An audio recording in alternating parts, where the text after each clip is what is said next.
Ada kembali di Sindo Today, pemirsa. Sebuah mobil terjun di Kali Angke yang berada di Jalan Pangeran Tubagus Angke, Tambora, Jakarta Barat. Diduga supir kurang konsentrasi saat berkendara.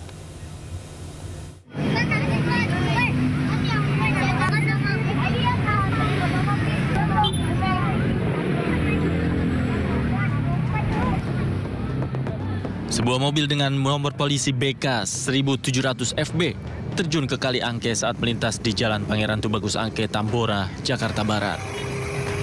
Menurut sopir, sebelum kejadian mobil melaju dari arah Pesing menuju Jelambar. Namun tiba-tiba sopir hilang konsentrasi sehingga mobil langsung terjun ke kali. Beruntung sopir beserta 2 orang penumpangnya berhasil keluar dari dalam mobil dengan kondisi selamat. Dari sana kita kemari tahunya sampai sini nggak kelihatan apa-apa, langsung nyemplung. Udah tahunya di air. Bapak dari arah Pesing mau ke arah? Mau ke Jelambar. Ke Jelambar. Ini Bapak menghindari motor atau gimana Pak? Nggak ada. Jalan pelan gitu tiba-tiba nggak kelihatan apa-apa, langsung udah di air. Ngantuk atau gimana? Nggak. Pelan lagi kita. Itu nggak ada bekas rusaknya, tapi ada bekas semennya itu nggak ada bekas bilas itu. Satu unit kendaraan berat kren milik Sudin Gulkarmat Jakarta Barat dioperasikan untuk mengevakuasi mobil. Endapan lumpur yang mencapai 1 meter lebih sempat menyulitkan evakuasi kendaraan. Setelah 1 jam, mobil akhirnya berhasil dievakuasi. Oh ya, kita dari tim pemadam kebakaran Jakarta Barat telah mengevakuasi mobil menggunakan peralatan unit medan berat untuk mengangkat, dan tadi terkendala karena dalamnya air dan tebalnya lumpur ke dalam, ya kemungkinan agak berat lah ditariknya. Kasus kecelakaan ini kini ditangani unit Laka Lantas Satwil Jakarta Barat. Arus lalu lintas yang sempat tersendat pun kembali lancar. Dari Jakarta, Miftahul Ghani, iNews melaporkan.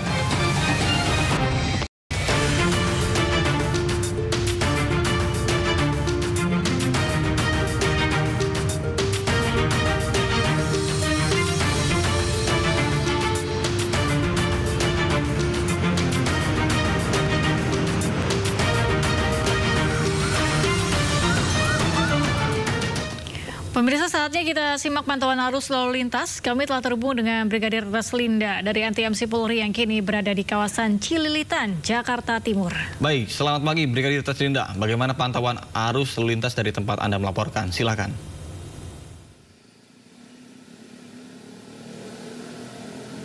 Ya baik, terima kasih rekan saya Galuh dan juga Nata di studio.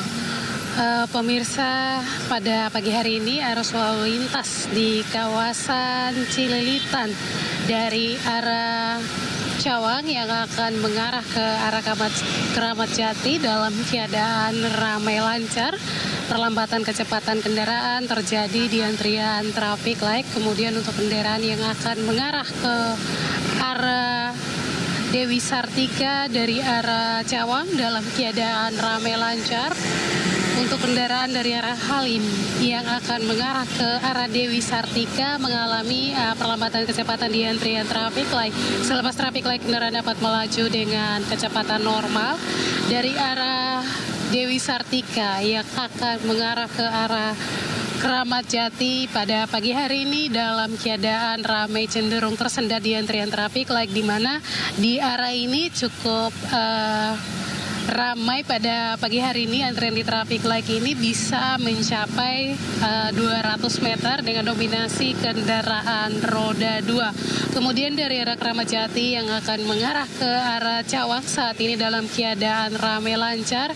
Hingga saat ini tidak ada hambatan-hambatan yang dapat menyebabkan kepadatan yang signifikan. Namun dari yang kami lihat di lapangan, dengan kelancaran yang ada, masih banyak pengendara roda 2 yang melawan arus ini merupakan salah satu perilaku pengendara yang menurut kami sangat berbahaya karena hal ini dapat menyebabkan kecelakaan lalu lintas di jalan. Untuk itu, bagi para pengguna kendaraan roda 2, kami harapkan Anda untuk selalu tertib pada antrian di traffic light. Kemudian kami harapkan juga tidak menggunakan jalur busway sebagai jalur Anda, mengingat pada pagi hari ini arus lalu lintas di kawasan Cililitan ini tidak dalam keadaan normal, sehingga menurut kami harapkan Anda tidak melakukan hal-hal yang tidak perlu dilakukan seperti melanggar aturan dalam berlalu lintas karena sangat berbahaya buat diri Anda juga pengendara lainnya.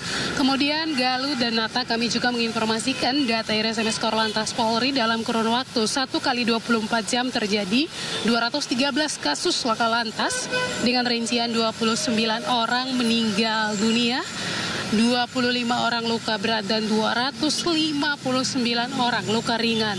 Dari 213 kasus laka lantas tersebut, 99% terjadi di jalan arteri.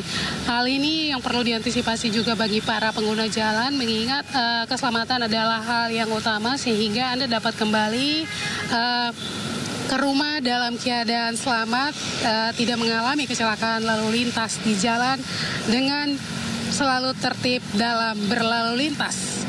Dan bagi Anda yang akan mengupdate informasi-informasi seputar arus lalu lintas terkini, kami siap melayani Anda di 1500669 ataupun melalui SMS center kami di 9119. Demikian Brigadir Raslinda melaporkan langsung dari kawasan Cililitan. Kembali ke rekan saya Galuh dan juga Nata di studio, silakan. Baik, terima kasih Brigadir Raslinda atas laporannya dari kawasan Cililitan, Jakarta Timur. Selamat bertugas kembali dan salam presisi.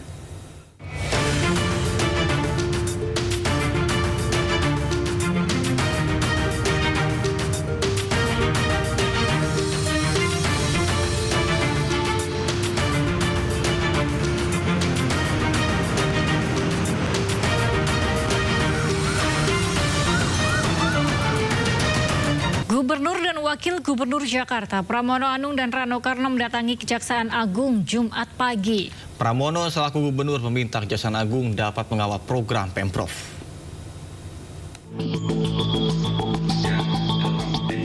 Gubernur beserta Wakil Gubernur Jakarta Pramono Anung dan Rano Karno mendatangi Kejaksaan Agung Jumat pagi. Keduanya meminta Kejaksaan Agung untuk mengawal program-program dari Pemprov Jakarta.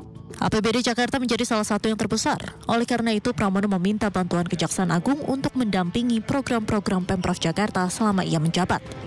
Penting baginya, dalam pelaksanaan kegiatan pembangunan, khususnya di Jakarta, tidak ada hal yang bertentangan dengan peraturan perundang-undangan. Menurut Pramono, Pemprov Jakarta memerlukan pendampingan Kejagung untuk menghindari oknum-oknum yang memanfaatkan hal tersebut. Secara khusus saya mohon pada Kejaksaan Agung untuk mendampingi Jakarta di dalam berkontribusi untuk membangun bangsa ini. Karena Jakarta bagaimanapun sekarang ini menjadi pusat perekonomian global dan menjadi epicentrum ekonomi Indonesia. Jakarta memberikan kontribusi terbesar dibandingkan dengan daerah-daerah lain. 11% dari PDB, APBD-nya lebih dari 91 triliun.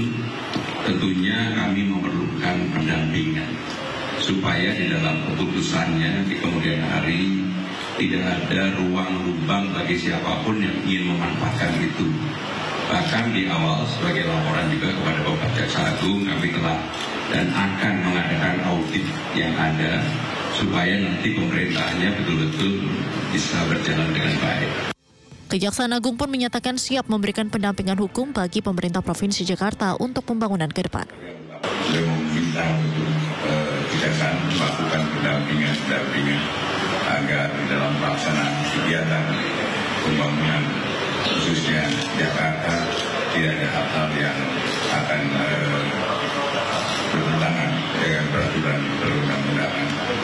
Dalam hal ini, Gubernur Jakarta Pramono Anung juga sudah melakukan audit untuk memastikan pemerintahan berjalan dengan baik. Dari Jakarta, Naura Syafikah, Rizky Julianto, iNews melaporkan.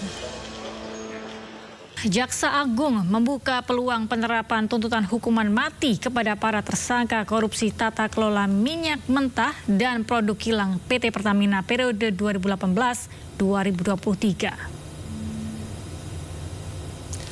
Di hadapan jajaran Kejaksaan Agung, pihak Pertamina mengaku kasus korupsi tata kelola minyak mentah menjadi momentum introspeksi Pertamina dalam upaya meningkatkan tata kelola perusahaan ke arah yang lebih baik.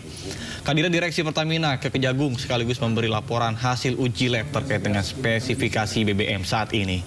Dalam kesempatan yang sama, Jaksa Agung menyatakan membuka peluang akan menerapkan tuntutan hukuman mati kepada para tersangka dalam kasus korupsi tata kelola minyak mentah dan produk kilang PT Pertamina periode 2018-2023. Peluang itu terbuka karena aksi korupsi dilakukan saat Indonesia tengah menghadapi pandemi COVID-19.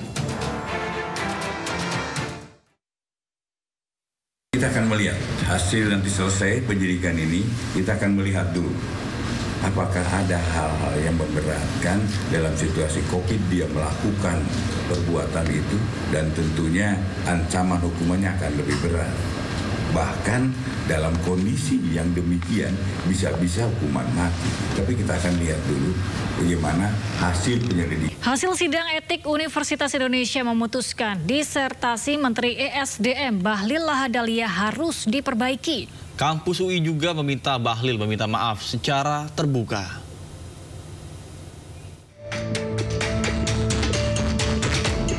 Empat organ Universitas Indonesia telah mengambil keputusan dari sidang etik disertasi gelar Doktor Menteri ESDM Bahlil Lahadalia yang bermasalah. Keempat organ itu adalah Rektorat, Dewan Guru Besar, Senat Akademik, dan Majelis Wali Amanat. Sidang etik itu menghasilkan keputusan untuk melakukan pembinaan terhadap promotor, direktur, kaprodi, dan mahasiswa terkait, yaitu adalah Bahlil Lahadalia.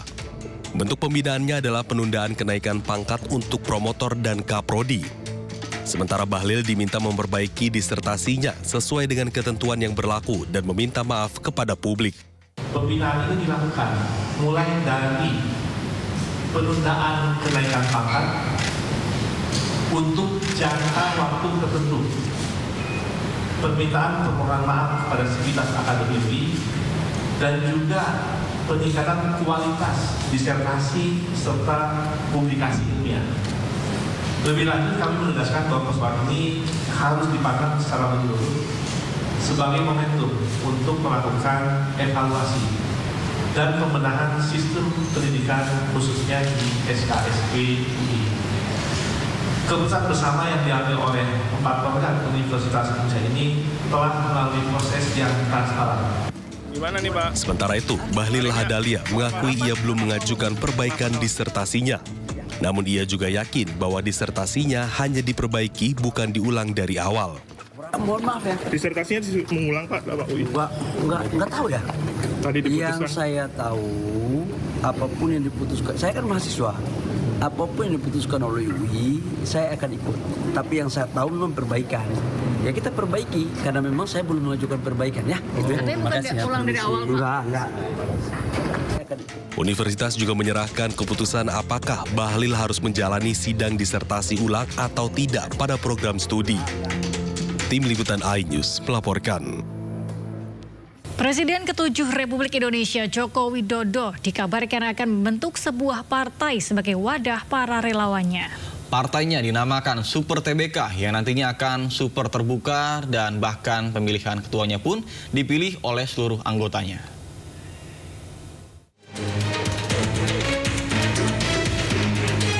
Setelah sebelumnya Presiden ke-7 RI Joko Widodo diisukan akan bergabung dengan Partai Golkar, namun hingga kini belum terwujud.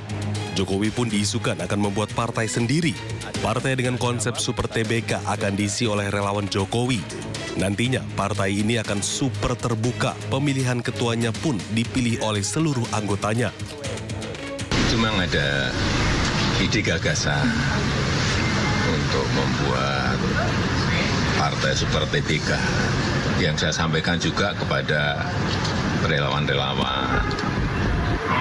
Tanggapannya seperti apa terhadap gagasan ini, partai yang terbuka, super terbuka, ya nanti pemilihan pemilihan ketuanya juga dilakukan secara terbuka oleh seluruh anggotanya. Sementara itu, Partai Golkar tak menutup pintu untuk Jokowi bila ingin bergabung. Meski kaget akan adanya rencana ini, namun Partai Golkar persilahkan Jokowi jika ingin membuat partai sendiri. Kan katanya berproses bagaimana dengan Golkar. Ya kan, tapi kalau ada begitu ya namanya warga, apalagi ya mantan presiden 10 tahun kan, ya tergantung beliau kan. Dan memang kan konstitusi kita memberikan ya hak kepada setiap warga negara untuk membentuk itu apapun. Ya, tetapi ya itu agak kaget juga. Kenapa? Karena tadinya ini kan ramai terus dengan Golkar, dengan apa dan lain-lain. Tapi kalau ada berita begitu, tentu ya kita tentu kembalikan kepada beliau. Sebelumnya, Presiden ke-7 RI Joko Widodo sempat diisukan akan bergabung dengan beberapa partai. Namun, hingga kini, mantan politisi PDI Perjuangan ini belum juga berlabuh dengan partai baru. Tim Liputan iNews melaporkan. Presiden Prabowo Subianto Hashim Joyo Hadikusumo menemui Presiden ke-7 Jokowi di kediamannya di Solo, Jawa Tengah. Hashim menyebut ada pesan dari Presiden Prabowo Subianto untuk sowan ke Jokowi.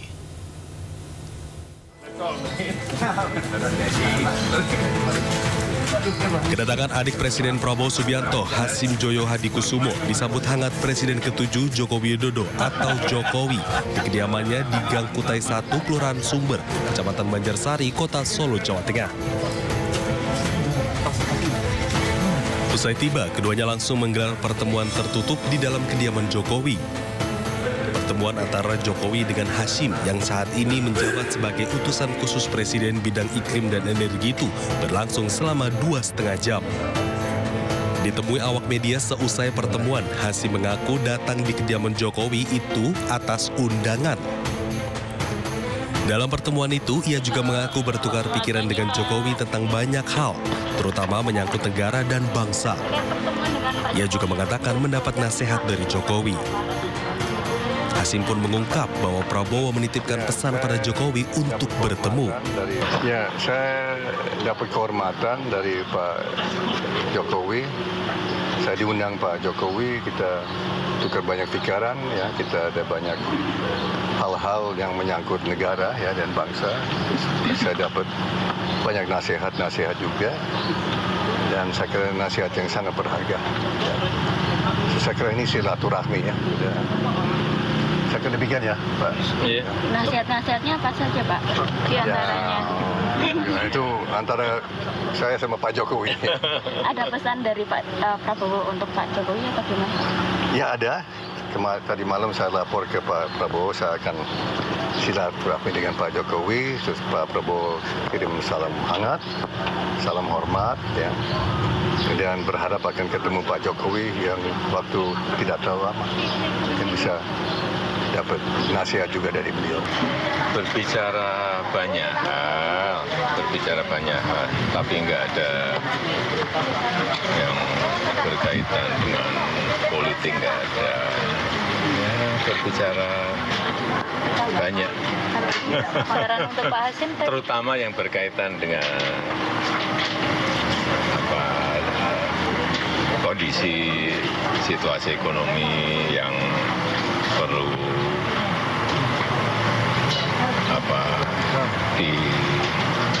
diinjeksi dari segala sudut agar target growth, target pertumbuhan ekonomi dari pemerintah bisa tercapai. Usai bertemu dengan Jokowi, Hashim kemudian langsung kembali ke Jakarta. Dari Solo, Jawa Tengah, Septiantoro iNews melaporkan.